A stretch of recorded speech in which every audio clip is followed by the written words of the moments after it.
The jihadi militants of the Islamic State in Iraq and Syria, otherwise known as ISIS, say they've lived up to their name, finally reaching their ultimate goal of setting up a Muslim caliphate.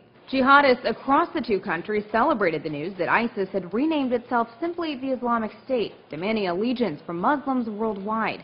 But the move is more than just a name change.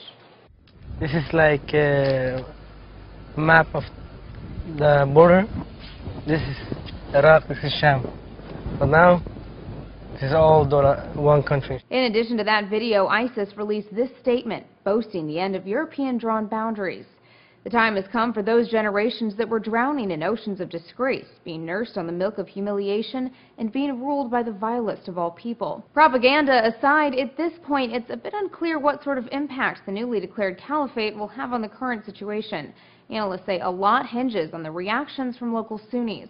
They can set up an Islamic State, but can they govern it? And that's where it always falls down. Yeah. So we'll see if these people want to live under that draconian Islamist Sharia law. Also key is how its rival al-Qaeda reacts. And so far, no word yet. Though it's likely the announcement will only further increase infighting between the two groups, just months after al-Qaeda disowned ISIS. Al-Qaeda, they for so long have been the top dogs really in the jihadist movement. Now we've got these other usurpers coming forward. So I think there's a real concern about the tensions. Or as the Brookings Institution's Charles Lister said on Twitter, Al-Qaeda Central is in massive trouble now. Welcome to the new era of international jihad. But there's another way to look at it. Terrorism analyst J.M. Berger writes in the Daily Beast the bold move could backfire. The backlash may harden the pro-Al-Qaeda segment of the global jihadist movement against ISIS, especially the announcement's flat-out demand that all other jihadist groups are religiously obligated to pledge loyalty to ISIS.